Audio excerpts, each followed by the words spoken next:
Mga kabayan, maliwanag pa sa sikat ng araw kung sino ang traidor at pasimuno dyan sa Kongreso para ipursige ang pagpapapasok na International Criminal Court o ICC sa bansa para imbestigahan si dating Pangulong Duterte sa kanyang kampanya sa illegal na droga noong siya pa ang Pangulo.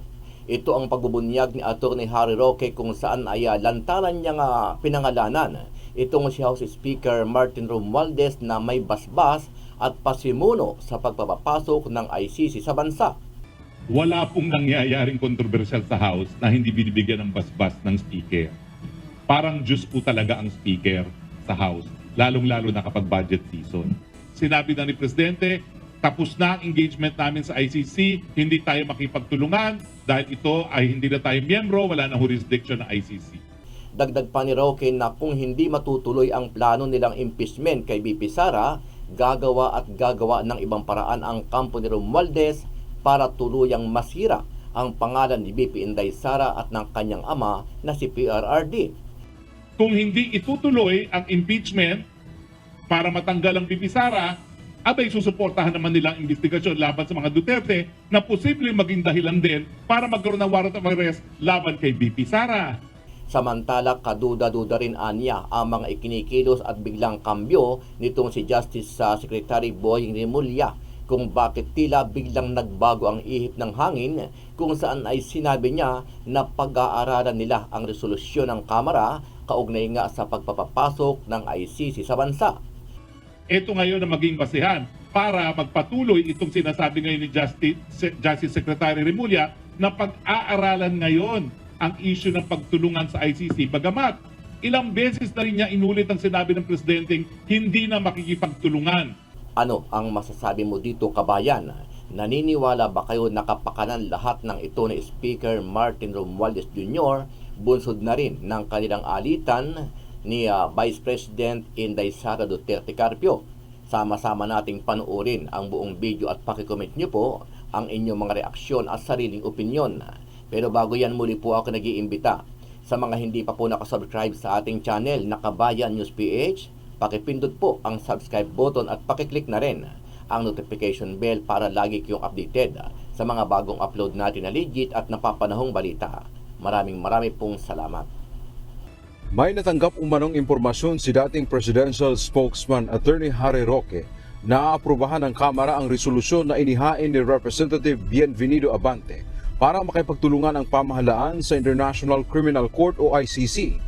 Ang balita ko pa, dahil ako naman po galing dyan sa Kongreso, abay sa susunod na linggo, aapruban na raw yan sa plenaryo. Yung kay Abante resolution. Ewan ko nga bakit biglang minadali? Layon umano nitong usigin ang mag-amang Duterte at mawala sa politika. Kung hindi itutuloy ang impeachment para matanggal ang BP Sara, abay susuportahan naman nila ang investigasyon laban sa mga Duterte na posibleng maging dahilan din para magkaroon ng warrant of arrest laban kay BP Sara. Naniniwala din si Roque na abogado rin ni dating Pangulong Rodrigo Duterte na may basbas ni House Speaker Martin Romualdez ang mga anti-Duterte campaign. Walaan niyang anumang kontrobersiya sa Kamara na walang pahintulot nito. Wala pong nangyayaring kontrobersyal sa House na hindi binibigyan ng basbas ng Speaker. Parang Diyos po talaga ang Speaker sa House, lalong-lalo na kapag budget season. Nagtaka na rin si Roque bakit tila nagbago na ang tono ng pananalita ni Justice Secretary Crispin Remulla at sinabing gusto nilang pag-aralan ang House resolution. Ito ngayon na maging basehan para magpatuloy itong sinasabi ngayon ni Justice Secretary Remulla na pag-aaralan ngayon ang issue ng pagtulungan sa ICC. Bagamat ilang beses na rin niya inulit ang sinabi ng Presidenteng hindi na makikipagtulungan. Sa pahayag ni Remulla, kailangan ng masusing pag-aaral ang isyu dahil hindi nakasapi ng ICC ang Pilipinas. Samantala, isang panibagong resolusyon ang inihain sa Kamara ni Albay 1st District Representative Edsel Lagman upang hikayatin ang mga ahensya ng pamahalaan na makipagtulungan sa isasagawang investigasyon ng ICC hinggil sa war on drugs ni dating Pangulong Rodrigo Duterte. Noong Agosto, matapos namin magpulong kay Presidente, sinabi na ni Presidente, tapos na ang engagement namin sa ICC, hindi tayo makipagtulungan dahil ito ay hindi na tayo miyembro, wala na jurisdiction ng ICC. Ilang beses nang sinabi ni Pangulong Ferdinand Marcos Jr. na hindi na makipagtulungan ang Pilipinas matapos itong kumalas noong 2019. Sumalang na sa House Joint Committee on Justice at Human Rights ang dalawang resolusyon na layong udyukin ng gobyerno na makipagtulungan sa investigasyon ng International Criminal Court para ito sa mga posibleng crimes against humanity sa gyera kontra droga ni dating Pangulong Rodrigo Duterte. Ipinunto mismo Ayan na naman tayo. Pambihira naman, no? Kamara. Pinag-uusapan na naman itong ICC na papapasukin para habulin ang mga Duterte. Grabe naman po talaga ang nangyayari ngayon. Kailan lang tapos na dapat usapan, nag-usap-usap na kayo na hindi papapasukin. Ngayon, papapasukin at binuksan na naman dito sa Kamara. Ito ang ating pag-uusapan ni maya-maya. House Human Rights Committee Chairman at Manila Representative Benny Abante na mga prinsipyo at hindi personalidad ang pinatutunguhan ng resolusyon. Isa si Abante sa mga may akda ng resolusyon. Kasama niya si One Rider Party List Representative Ramon Rodrigo Gutierrez sa paghahain ng resolusyon. Bahagi ng mayorya si Abante habang bahagi naman ng minorya si Gutierrez. Sa darating na araw, dadami ang espekulasyon o haka-haka tungkol sa mga resolusyon na ito. We should not be distracted by this and stay focused on doing our jobs as lawmakers and doing what is right vis-a-vis the law regardless of the personalities involved. Alam mo, di ba, to si Abante, nabilib tayo kung kailan lang dahil ang ganda ng kanyang pag-iimbestiga dito kila Katapang. Ngayon, anong nangyari? Hindi nyo ba nalaman, hindi nyo ba nadinig na sinabi ng presidente mismo, hindi pa papasukin ng ICC? Ano bang mahirap intindihin doon? Sinabi rin niya ni SOJ, walang karapatan ng ICC dito. Bakit nagbabago na naman kayo? Pambihira naman, no? Hindi pa muna inaprubahan ang resolusyon dahil nagmosyon ang ilang mambabatas na mag-imbita ng resource speakers mula sa mga concerned agencies gaya ng Department of Justice. Since we don't have resource persons to shed light on this issue, especially the question of the jurisdiction of the Philippine government with regards to the ICC intervention, I'd rather move, Mr. Chairman, to suspend this deliberation on both House resolution, Mr. Chairman. Kasabay ng pagpapaliban, isasabay na rin sa susunod na pagdinig ang pagsalang ng panibagong haing resolusyon ni Albay Representative Ed Selagman na tulad din ng mga nasabing resolusyon. Ito na ang pangatlong resolusyon sa Kamara tungkol sa isyu. Bahagi ng minorya sa Kamara si Lagman. Kaya ang tanong, bakit nga kaya ngayon lang pinansin ng mayorya ang mga resolusyon? Palagay ko may mga pagpapalit sa pananaw. Ang tanong, matagal na itong resolution, bakit ngayon lang pinapansin? Ngayon lang binigyan ng atensyon. At sabi ni Lagman, marahil ay may pagbabago sa pananaw.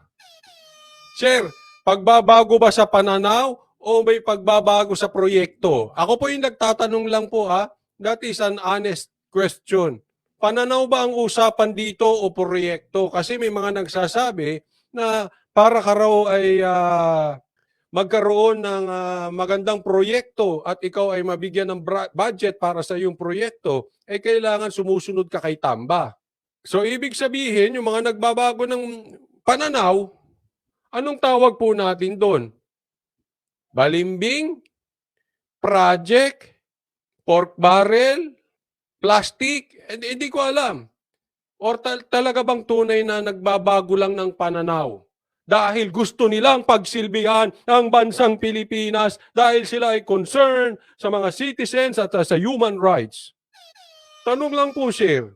Yung totoo lang. Sir, total, matanda na kayo. Yung honest to goodness lang. Yun ang mga tanong natin. Ng majority na talagang kailangan na sundin natin ang rule of law at yung world order. Rule of law? Sundin ang rule of... Kasi pag pinakinggan mo ito, pag ikaw ay walang alam sa politika, at nakinig ka lang sa mga balita, especially sa TV, at narinig ito ng simpleng mamamayan, kailangan ay masunod ang rule of law. Talaga lang, parang, uy, oo nga, dapat pairalin ang batas sa Pilipinas. Ba't hindi nyo ba papasukin yan? Hindi nyo pinaiiral. Hindi po, excuse me po, I beg to disagree. Huwag po kayong magpapauto. Ha? Mga Pilipino, kasi kasalanan nyo eh. Ha? Kasalanan nyo, ang bibilis nyong ang bilis nyo magpabudol. Huwag agad kayo paniniwala sa politiko. Ako, sabihin ko sa inyo, lahat ng politiko, simula kay Marcos hanggang pababa, bigyan nyo ng pagkakataon. Pero, huwag kang tanga. Naiintindihan po? Magkaiba yon. Nagbago nga ba ng pananaw? Ngayon, nung inisnab, dinedma ni Sara ang pakikipagkamay ni Tamba, ano kasunod? Eto na, resolusyon ng ICC. May pattern ba? Kayo umusga. Kaya nga sabi ko, nako, eto na naman tayo. Hindi nakita ni Sara si Tamba. O anong kasunod niyan? Ay, may ganti yan. At yan ang sinasabi ng mga politiko. Gumanti na naman, anak ng teteng. Para tayong mga bata dito eh. Sabi nga nila, bagamat wala tayong patunay na ito ay kamay ni Speaker, pero tingnan natin. Saan nanggaling tong resolusyon? Bigla-bigla na lang sumulpot, may ICC na naman. May usapin na namang ICC. Anong klaseng leader yung gumaganti? Kung hindi naman gumaganti, anong klaseng leader ka? Hindi mo kontrolado yan?